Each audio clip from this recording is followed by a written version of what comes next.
Это программа «Актуальное интервью», в студии Иван Лазаренко. Сегодня в Якутске уже началась очередная благотворительная акция «Путь к дому» в поддержку тех, кто оказался по разным причинам без жилья и работы. Благотворительная акция проводится по инициативе уполномоченного по правам человека в республике совместно с Министерством внутренних дел. В мероприятии будут задействованы органы власти, местного самоуправления, землячество и предпринимательское сообщество. Об этом мы будем говорить сегодня с гостьей нашей студии. Это уполномоченный по правам человека в Республике Саха-Якутия Сардана Гуриева. Сардана Михайловна, здравствуйте. Здравствуйте. Акция, которая проходит в этом году, по счету уже 5-я. Есть ли какие-то изменения в ее проведении, если посмотреть в разрезе прошлых акций? Надо сказать, что наше население очень активно, и в мой адрес уполномоченного по правам человека в Республике Саха-Якутия, его аппарата, поступают многочисленные обращения и предложения даже, а где-то, может быть, бывают и отдельные жалобы по поводу того, что, допустим, человек остался, освободившись из мест лишения свободы без жилья, или же бывает немотивированный отказ в приеме на работу, или же просто гражданин злоупотребляет спиртными напитками, и он проживает где-то под домом, ведет асоциальный образ жизни, или где-то есть определенная такая кучка людей, которые мешают окружающим, представляют угрозу, опасность детям и так далее. И мы на сегодня, конечно, видим такую социальную причину, как бездомность, те люди, которые находятся без определенного места жительства, работы, и, как я уже отметила, ведущие социальный образ жизни, но среди них есть и такие, которые желают вернуться в нормальную жизнь. Поэтому, как я позволю напомнить нашим телезрителям, первая акция была проведена в 2018 году в городе Якутске 25 августа. И, конечно, на сегодня мы уже знаем статистику. По сегодняшнему дню, по 5-й акции, уже по состоянию на 10 часов 50 минут уже обратились 10 человек. А если вы спросите, сколько сегодня специалистов работают и где они работают, это место проведения город Якутск, напротив кафе «Хотте», это район крытого рынка. Почему это место выбрано? Потому что там также есть наиболее количество тех людей, которые ведут такой социальный образ жизни и проживают в тех местах на улице.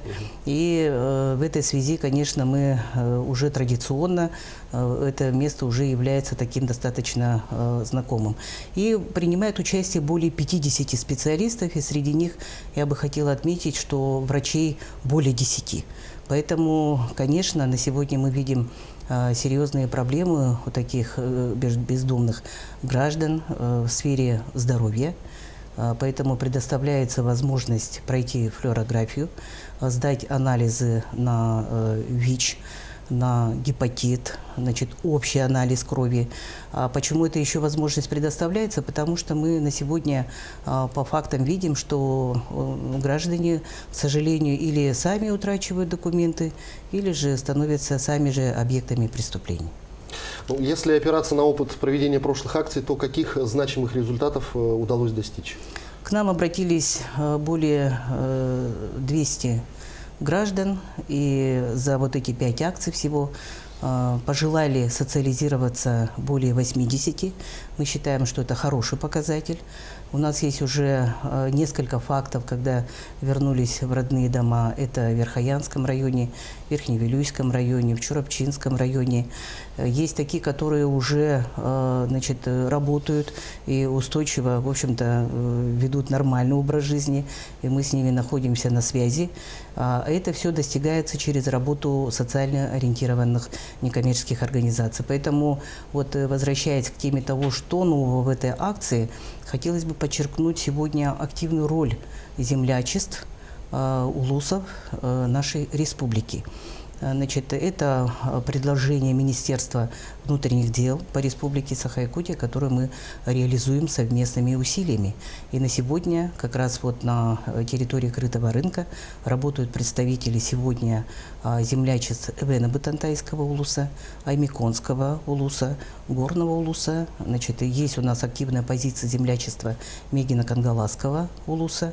Значит, есть активная позиция землячества Алекминского, Верхневилюйского, Улусов. И кроме того, надо сказать, что активно на сегодня себя выражают представители малого и среднего бизнеса.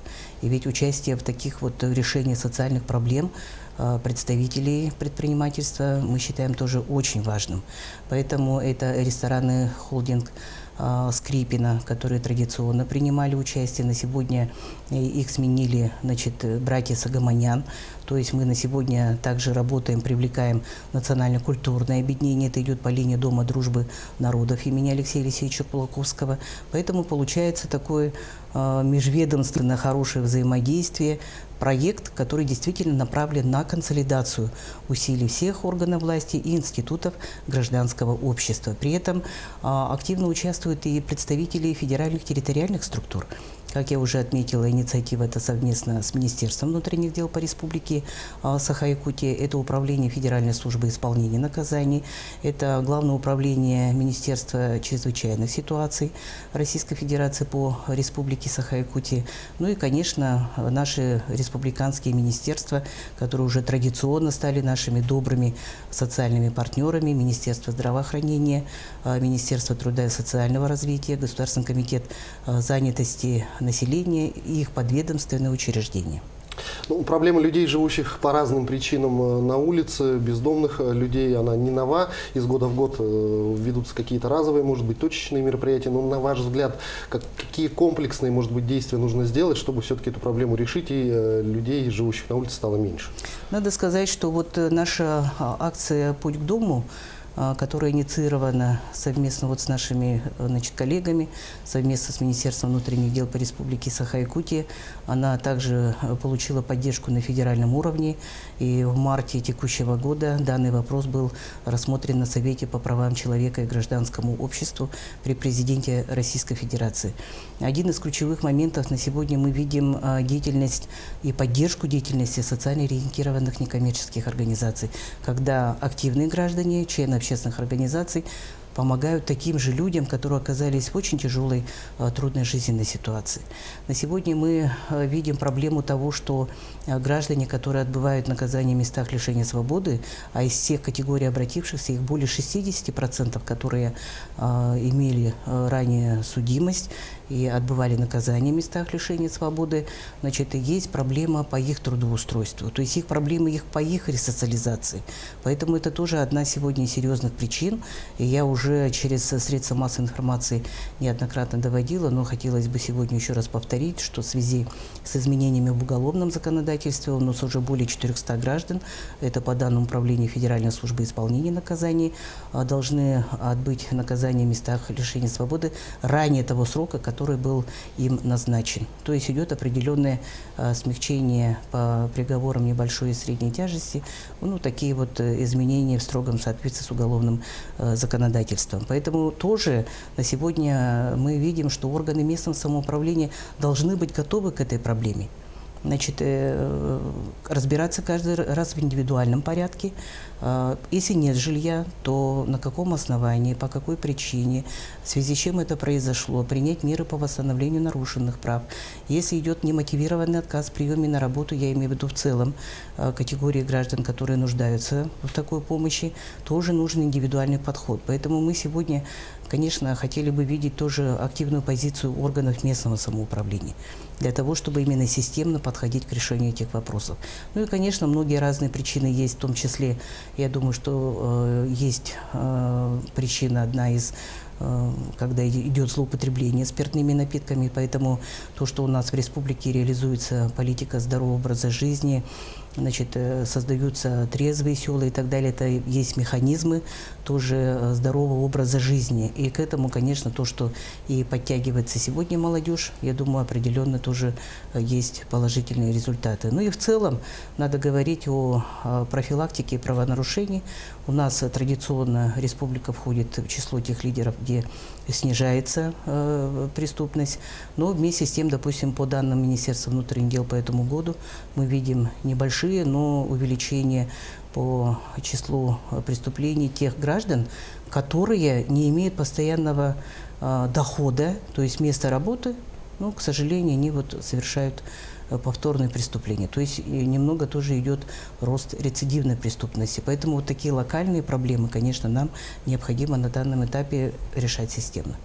Накануне в Казани прошел Координационный совет российских уполномоченных по защите прав человека, именно по защите трудовых прав. Много ли обращений поступает к вам именно по защите трудовых прав, и как вообще у нас в регионе обстоит с этим ситуация по сравнению с другими субъектами? Спасибо за вопрос. Значит, надо сказать, что в этом году Институту уполномоченного по правам человека в Республике Саха-Якутия исполняется 16 лет. И за последние, если мы 3 года видим анализ, и это было и свойственно предыдущие, скажем так, десятилетия, в первую такую пятерку наиболее острых вопросов входят жалобы по нарушениям трудовых прав граждан.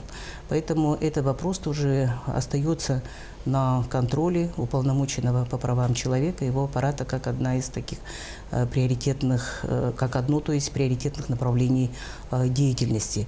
И обращение к нам поступает как раз и по незаконному заключению трудовых договоров, по незаконному увольнению с работы, по задержкам в выплате заработной платы и так далее, и так далее.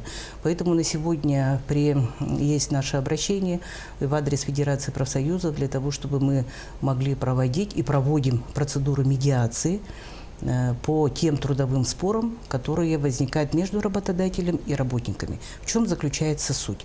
Суть заключается в том, чтобы не довести до моментов, когда идет нарушение трудовых прав работников, в то же время проводить разъяснительную работу с работодателем и одновременно разъяснять тоже ситуацию и трудовые права и обязанности самим работникам. Тем самым, конечно, эта работа очень кропотливая, но иногда бывает, когда мы достигаем положительные результаты и конфликт исчерпывается. Иногда бывает, что вроде как конфликт на сегодня урегулирован, но вместе с тем через определенное время он тоже возникает. Поэтому здесь, конечно, надо понимать о том, что руководители предприятий, учреждений, организаций уважительно должны относиться, конечно, к работникам, как и трудовой коллектив тоже должен работать слаженно. Сардан Михайловна, я благодарю вас за беседу. Спасибо, что нашли время и ответили на наши вопросы. Я желаю вам в вашей работе успехов. Спасибо. Спасибо. Это была программа «Актуальное интервью». Сегодня у нас в гостях была уполномоченная по правам человека в Республике Саха-Якутия Сардана Гуриева. До встречи в эфире.